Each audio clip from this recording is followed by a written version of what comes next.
Assalamualaikum warahmatullahi wabarakatuh. Buat teman-teman di kelompok 1 mata kuliah literasi lintas mata pelajaran, ini jadi video yang bisa teman-teman sekalian gunakan untuk lebih memantapkan pemahamannya berhubung saya yang membuat slide ini sehingga teman-teman hanya perlu memahami isi video ini sehingga nanti kalau misalnya Bapak minta kita untuk presentasi akan lebih siap sehubungan dengan durasi pertemuan offline kita yang nggak banyak sehingga diskusi kelompok ini kita lakukan secara online saja melalui video ini.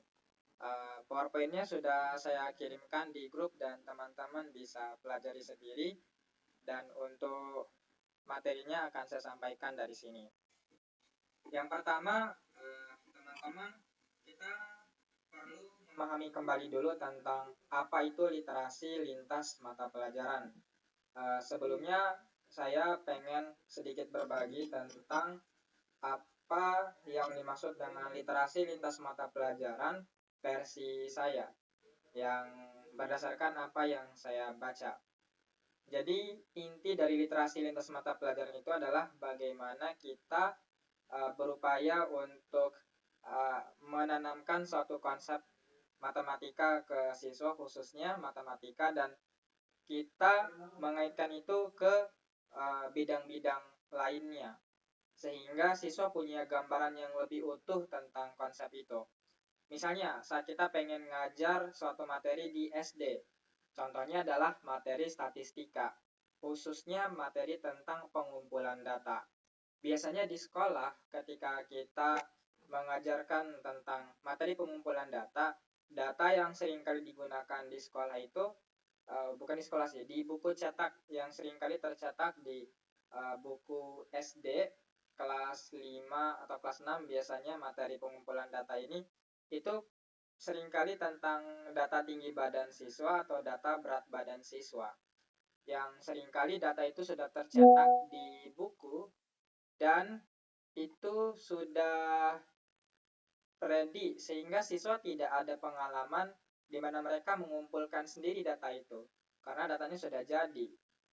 Oleh sebab itu, kita bisa gunakan alternatif dengan menggunakan website ini. Contohnya, ini website untuk radar pesawat, namanya flightradar24.com.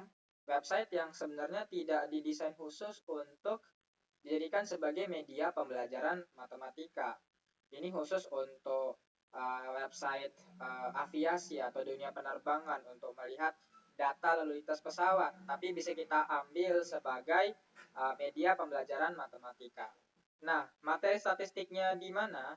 Kita bisa lihat dari website ini data lalu lintas perjalanan pesawat di seluruh dunia. Kalau saya zoom out, kurang lebih pesawat yang lagi berjalan sekarang di waktu video ini direkam kurang lebih segini. Nah, saya akan coba spesifik di Bandara Lombok. Saya akan coba tunjukkan jadwal pesawat apa saja yang sekarang sedang melintas saat ini di Bandara Lombok untuk hari ini. Untuk pesawat yang tiba, saya klik Bandara Lombok, terus kita lihat arrival atau bandara kedatangan, pesawat kedatangan. Lalu saya load airliner flight untuk melihat data rincian untuk hari ini, Saturday September 21.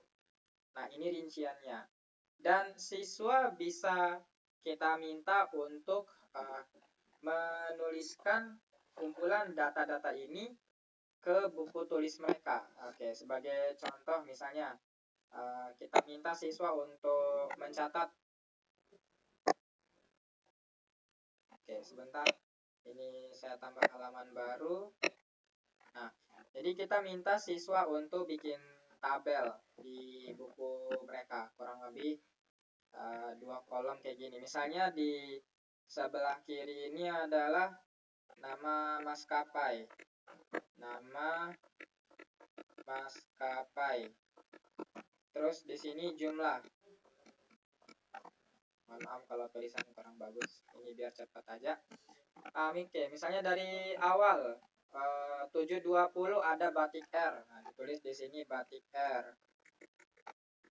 Terus jumlah pesawat, oh udah satu. Terus di scroll lagi, batik RA tuh, yang ke Jakarta, dari Jakarta 2. Terus jam 2.45 3. Jadi cara siswa ngumpulin itu pakai cara kayak ngitung suara pas orang lagi ngitung suara pemilu.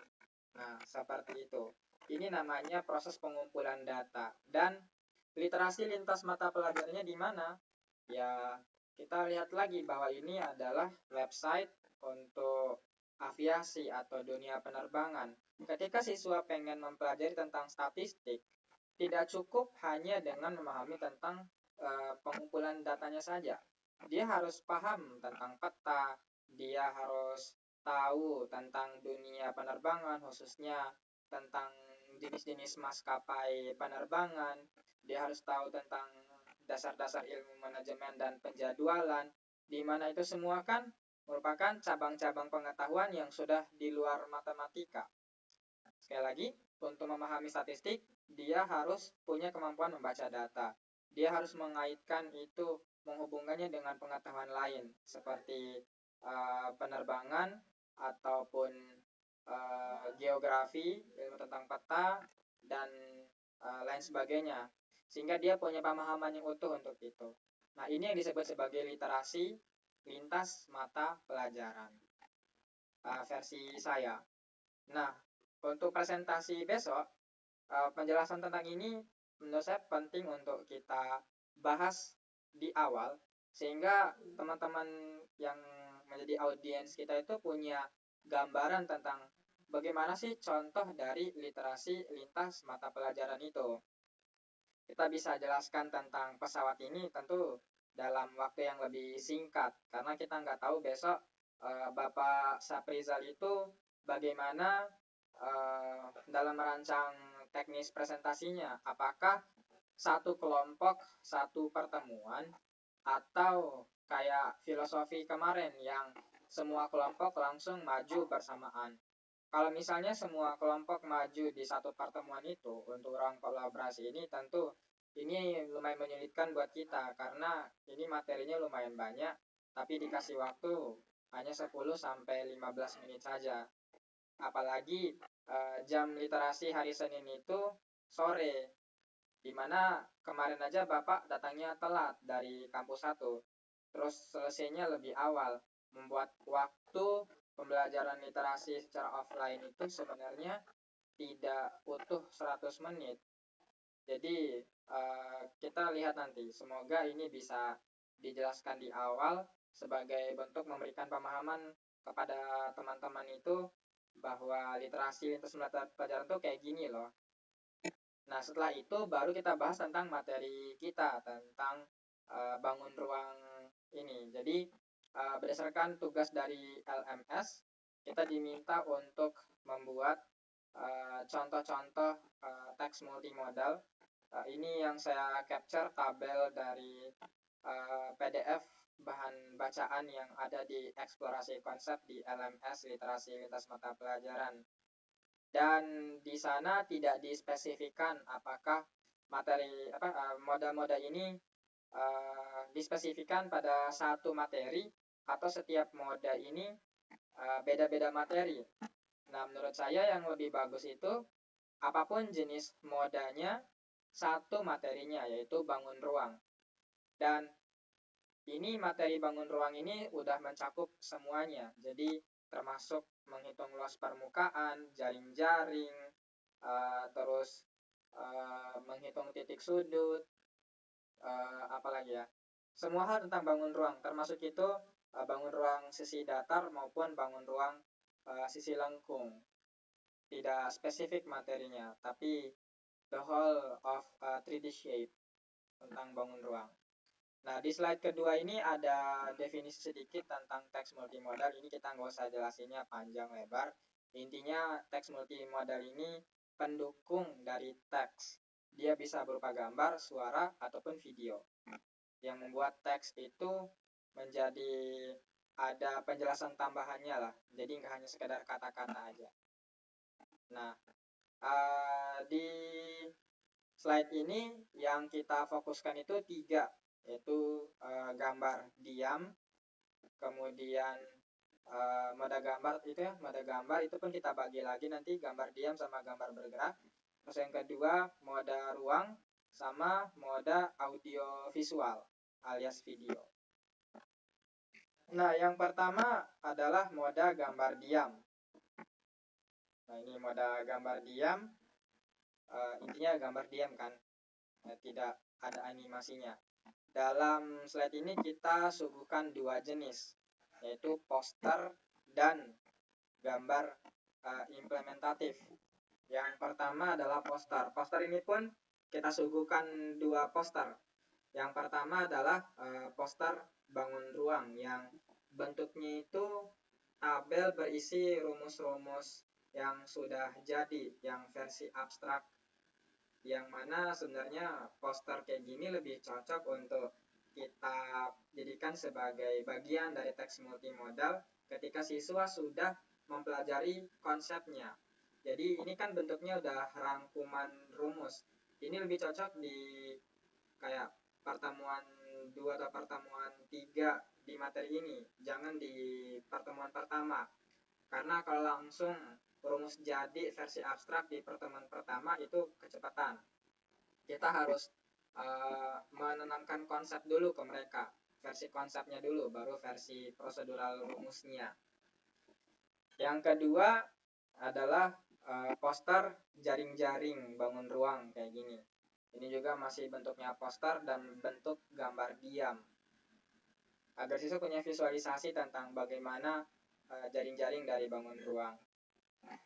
Terus ada juga gambar realistis. Ini kan juga gambar diam. Gambar realistis ini saya ambil pada mainan atau di arsitektur bangunan. Nah, ketika kita melihat mainan-mainan anak, ada banyak sekali yang merupakan kombinasi dari beberapa bangun ruang yang digabung gitu. Contohnya di Istana Peri ini kita bisa lihat sendiri bahwa di sini ada kerucut, ada piramid, ada balok. Kombinasi dari beberapa bangun ruang sekaligus digabung membentuk mainan ini. Begitupun yang di mainan kayu ini juga kombinasi. Ini pada mainan anak. Dan pada arsitektur bangunan juga di London Bridge kita bisa lihat di sini ada balok, ada silinder, ada piramid, dan di Masjidil Haram juga. Nah, ini juga bagian dari literasi lintas mata pelajaran, khususnya misalnya bagaimana kita menerapkan konsep bangun ruang itu pada dunia arsitektur. Jadi ini udah lintas mata pelajaran nih, matematika, tapi dikaitkan dengan arsitektur, atau untuk Masjidil Haram di sini misalnya konteksnya ibadah umat muslim, jadi bisa kita lintas mata pelajaran agama juga. Itu menjadi aspek lintas mata pelajarannya. Terus yang kedua adalah mode gambar bergerak. Kalau yang tadi gambar diam bentuknya poster yang bisa kita jadikan sebagai contoh untuk ditunjukkan ke teman-teman. Untuk yang gambar bergerak ini contohnya ada 5. Yang ini masing-masing kita bisa tunjukkan keterkaitannya sama bidang lain. Misalnya untuk teknologi, ini sebagai animasi kayak bumper atau intro video yang gitu-gitu. Dimana ketika seorang animator pengen rendering suatu animasi bergerak yang melibatkan unsur 3D kayak gini, kan mereka harus memahami dasar-dasar bangun ruang. Yang selanjutnya objek-objek itu baru mereka manipulasi sehingga bisa menjadi gambar bergerak. Begitupun dalam bidang seni kita bisa lihat aspek visual estetikanya, psikologi maupun dalam fisika. Bisa kita kait-kaitin ke bidang lain gitu. Terus Yang berikutnya adalah mode ruang. Yang tadi gambar diam sampai gambar bergerak, sekarang yang ruang. Nah, untuk yang ini kita punya 3 website yang bisa kita suguhkan. Yang pertama adalah SketchUp Web. Terus ada Planner 5D. Ini masing-masing penjelasannya panjang juga nih per website. Nah, kalau misalnya kita pengen ngajar bangun ruang terus medianya digital, maka website-website ini bisa dijadikan sebagai moda pendukung, sebagai media untuk lebih mudah menyampaikan pesan kita ke siswa. Nah, kita coba yang pertama sekarang SketchUp Web. SketchUp Web, saya akan bukakan versi softwarenya aja. Mana SketchUp ya? Jadi SketchUp ini sebenarnya adalah aplikasi, versi webnya juga ada. Nanti di kelas kita tunjukkan versi webnya, di mana website ini atau software ini sering digunakan oleh para desainer untuk membuat objek 3D yang bisa di custom sesuka hati. Saya kasih contoh bagaimana menggambar piramida mungkin ya, dengan dimensi panjang 7 meter misalnya, terus lebar 3 meter, terus itu 7 meter lagi, lalu ke sini 3 meter, lalu kita tarik garis diagonal dari titik tengah, kita naikkan sampai 5 meter, lalu kita hubungkan seperti ini, hubungkan lagi, lalu tarik. Nah, kita tarik lagi, set, lalu putar.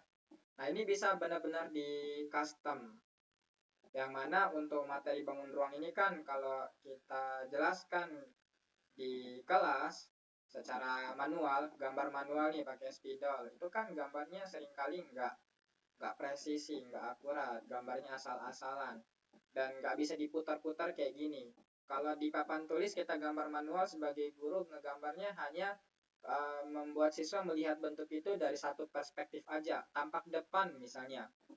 Tapi kan dengan website kayak gini, tampak depan bisa, tampak kiri bisa, kanan bisa, atas bisa, bawah bisa. Membuat pemahaman siswa menjadi lebih utuh tentang bangun ruang itu. Dan tidak hanya piramida, kubus, balok, silinder, kerucut, itu semua bisa menggunakan website ini. Seperti itu. Teksnya juga bisa kita tambahkan. Misalnya kita pengen kasih keterangan di garis sisi ini, kita kasih penanda, oh panjangnya 7 meter, itu bisa.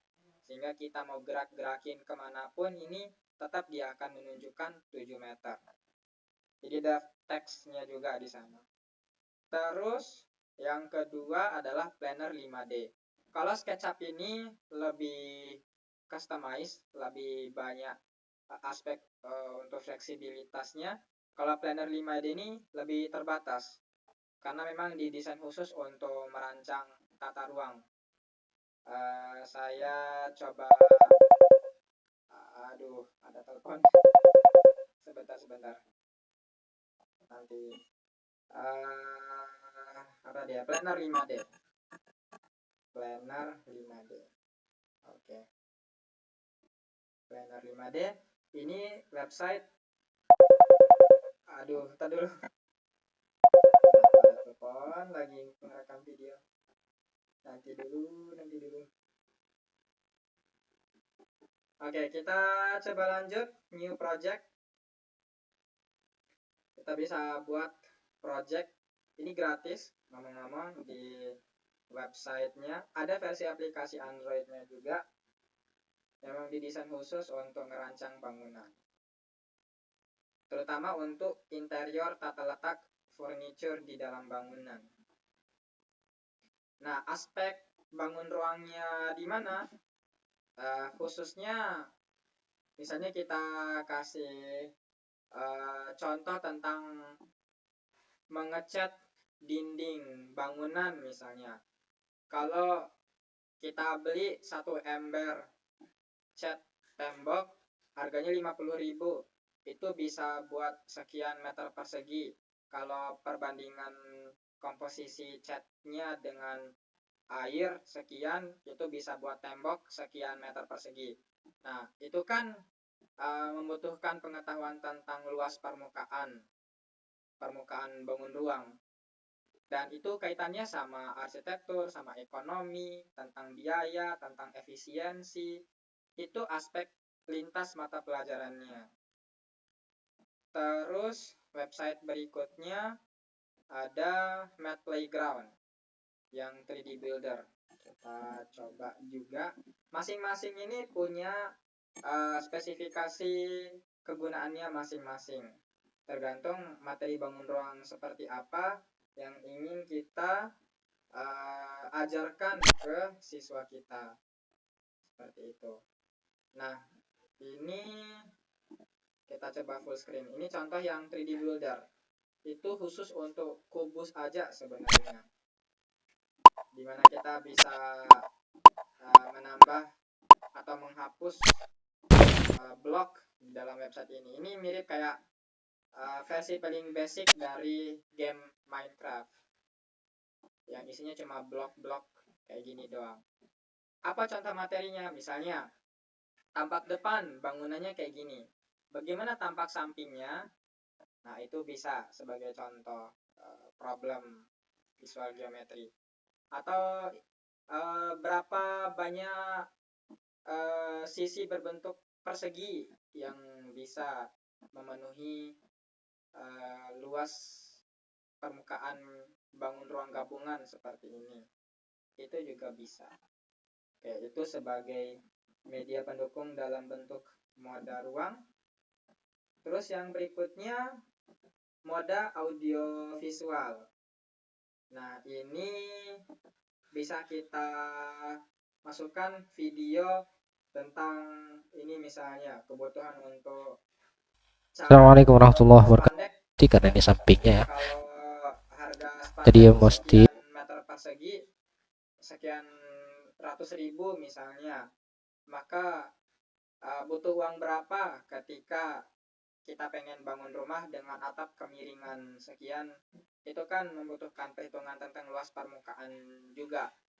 Dan ini khusus untuk bangun ruang prisma, karena kan atap rumah biasanya bentuknya prisma.